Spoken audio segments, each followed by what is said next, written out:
So Okay. now, whether or not that'll be me that's able to fulfill that promise depends Yeah. on a lot of things in life. But yeah, Oh, he's totally out of the job once WB gets bought out.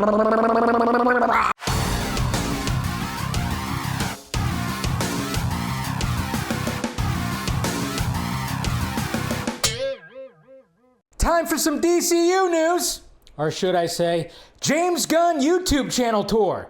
Yeah, Jimmy Gunn's making the rounds on YouTube randomly. Interesting. Yeah, we got BobaTalks, we got Awesome Emergency, we got a couple other ones peppered through there, and I'm not going to show a bunch of clips. I'm just going to get the, some of the big takeaways that everybody was really talking about today. Takeaways, things, updates, all that kind of stuff. But yeah, damn, Jimmy Gunn's just... What do you do on Fridays? James Gunn says Darkseid won't be the big bad of the DCU, praising Zack Snyder's take and noting parallels to Thanos. Using Darkseid as the big bad now is not necessarily the thing because Zack did it so cool in his way and because of Thanos and Marvel. The respect right there, the respect. The crazy fans of theirs have no respect at all, but hey, they got respect. He's got respect, and let's face it, his Darkseid is the shit. While talking to BobaTalks, James Gunn says he discussed Constantine 2 with Keanu Reeves, but hasn't read a script. I've discussed it on and off. I discussed it with Keanu, but I have not read a script yet. Whoa. Keanu, get that script over to him. I mean, it's such a weird...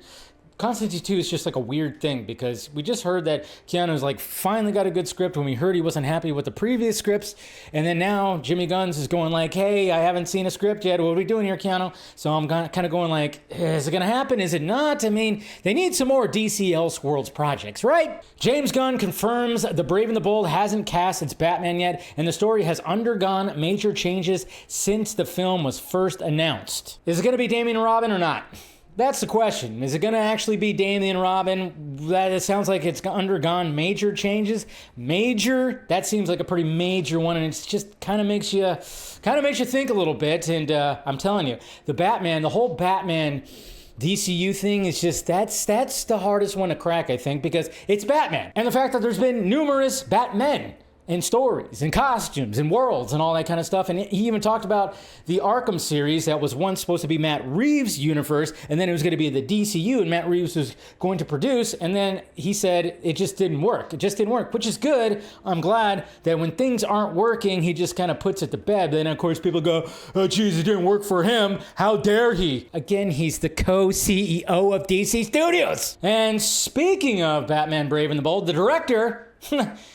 Right now, at least, Andy Muschietti obviously is going to be promoting Welcome to Derry, which I hear is actually absolutely fantastic. A lot of people are praising that, but Andy Muschietti was, of course, asked about Batman Brave and the Bold, and, of course, he didn't have much to say about it. Though we can't talk about it yet, Andy Muschietti may have said too much, confirming The Brave and the Bold is still at play. We have to wait a couple of months to start talking about it. I screwed it already. There's your excuse to fire him.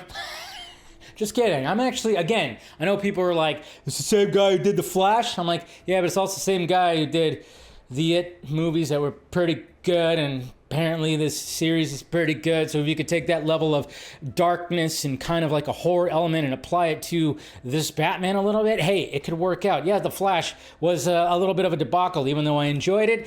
The Batman scenes were the best part, to be honest, if you want to think about that. But I know some people, I love it when I see that. And people are ignorant to that whole thing too, because it's the dude's made more than just that. And then you should know by now that Warner Brothers kind of screwed him with that. James Gunn was also asked by the new rock stars about, well, do you end up planning on doing any kind of Hall H thing where you're going to re-announce the DCU and stuff like that? And he said it's a case-by-case basis. I mean, he brings up a pretty good point because it was a long quote. And again, watch all these interviews. You really want to get in depth what he's all saying. But he basically was saying that, and I think this is why we haven't really seen a big presence, because there's millions and millions of dollars that get spent when it comes to Comic-Con. And naturally, yes, you can get a lot of eyes onto it. And it was really big at one point at least when it came to Marvel Studios. But when it came to DC, yeah, they had their moments too, like when the revealing of Batman vs Superman. That was huge, absolutely huge, and there's some other moments as well. But he says, yeah, you could pay millions and millions of dollars, or you could just post something online, and guess what? It almost seems like it does the same exact thing. Now, It's a little different because it's just, there's a hype level, especially if there's videos and everything. So there is a bit of a hype level that you get from Comic-Con. So I still think they should do something, but financially, I get it. While James Gunn didn't say much, the Jimmy Olsen and Mr. Terrific HBO Max spin-offs are happening. Development appears to be in the early days. James Gunn says the reason he didn't immediately announce a Checkmate TV show after the Peacemaker Season 2 finale was mostly because he hasn't totally figured out the series and how he wants the team to cross over into the theatrical side. As long as Saul Rodriguez is just... she's there. James Gunn says the Waller series is still in development with scripts still being worked on. The show will address what Amanda Waller has been doing during the events of Superman, Peacemaker Season 2, and Man of Tomorrow. And then the big clip that was being passed around from BobaTalks, where, yeah, of course the people who just want this man to go away and everything to be, pulled away, and DC Studios to be dead in the water and all that kind of stuff, but, give me my superhero movie. This clip was being passed around right here, and, well, when you listen to him, and it's just a clip, and it's, not the complete context is there, well, what do we always say, that context matters? One thing I've been really curious about is you've referenced things like Peacemaker Season 2 and Lanterns setting up different threads and arcs. How far do these arcs go? Like, do they culminate in Man of Tomorrow, or can we expect them to go further than that? Yes, they definitely go significantly further than Man of Tomorrow. Okay. So now, whether or not that'll be me that's able to fulfill that promise depends on a lot of things in life. But yeah. Oh, he's totally out of the job once WB gets bought out. No, that's not the case. I mean, obviously, there's always a chance. I've said that before. If somebody does end up buying out Warner Brothers, yes, there's always a chance to be like, yeah, we don't want it. See you later, because obviously they own it. I think that would be dumb since, it's already starting something new and something fresh, and hopefully something that's going to lead to much more successes when it comes to the DCU. And, a lot of people are hyped about it. And it would suck to be like, what, do we just get a reboot again? We were literally talking about how far the thread that Lantern sets up goes into the future. We're talking about significantly further than Man of Tomorrow. So basically something that could come to fruition years after 2027, given that's the release year of Man of Tomorrow. So James just earnestly saying whether or not that'll be me that's able to fulfill the promise depends on a lot of things in life. As you said, literally all that, plus it's not something too deep, too much about in a doomer sense, but more of an honest remark of literally being like, never say never, given that it is so long away, kind of thing. Because can he promise to fulfill something that is many years away when God knows what could change? Not exactly. Plan to? Yeah.